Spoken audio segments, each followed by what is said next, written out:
బయటికి వెళ్ళొచ్చినప్పుడు సడన్గా బాగా ఆకలి వేస్తుంది అనుకో, అలాంటప్పుడు ఇలా ఈజీ కర్రీస్ వండుకోవాలి. అది ఎలాగో ఇప్పుడు చూద్దాం.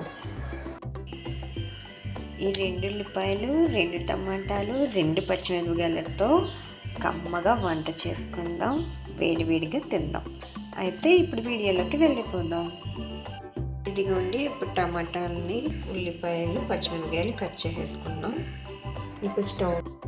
ఇప్పుడు స్టవ్ మీద బాణీ పెట్టి ఆయిల్ హీట్ ఎక్కాక ఈ కట్ చేసుకున్న ఉల్లిపాయలు, పచ్చిమిరపకాయలని సిమ్లో పెట్టుకుని వేపుకోవాలి. గోల్డెన్ కలర్లోకి వచ్చే వరకు దీన్ని బాగా ఫ్రై చేయాలి.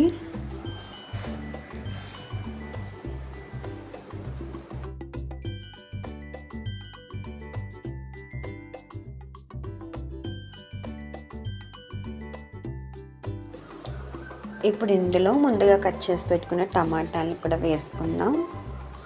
వీటిని కూడా మనం ఫ్రై చేసుకుందాం. ఇలా వేసేసుకున్నాం కదా, ఇవి కూడా కొంచెం బాగా దోరగా మగ్గేలాగా కలుపుకుందాం.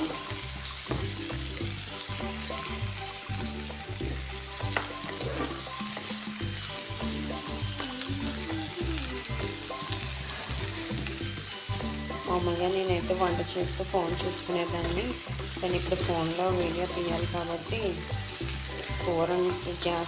నా ధ్యాస అంతా కూర మీదే ఉంటుంది.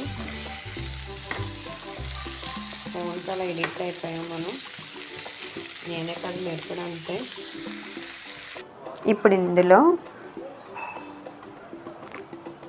1/2 స్పూన్ పసుపు, 1.5 స్పూన్లు కారం కూడా వేసుకోవాలి. దీన్ని ఒకసారి కలుపుకుందాం. కారం ఎర్రగా ఉంటే కర్రీస్ కూడా బాగుంటాయి కదండి. మా కారం అయితే ఎర్రగానే ఉంటుంది.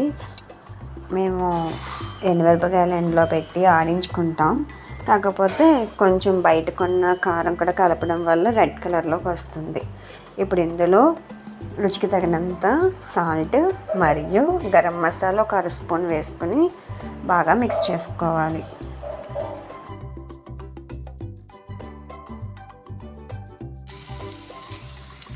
కరివేపాకు వేసుకుందాం.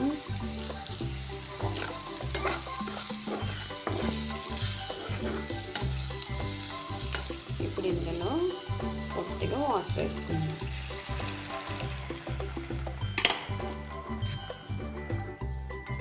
కమ్మగా 2 నిమిషాల్లో టమాటా కర్రీ రెడీ అయిపోతుంది. ఇప్పుడు టైం 12:30 అయింది. కరెక్ట్గా 1 గంటకి కుక్కర్ పెట్టాను, విజిల్ కూడా వస్తుంది. వేడివేడిగా అన్నం కలుపుకొని తినేద్దాం. వెయిట్ చేయండి, కొంచెం ఇది ఉడికేవారు. చూసారు కదండి, చాలా సింపుల్గా ఈజీగా టమాటా కర్రీ ఏ కూరగాయలు లేకుండా అయిపోయింది. ఇది తింటే చాలా బాగుంటుందండి. మీరు కూడా ట్రై చేయండి.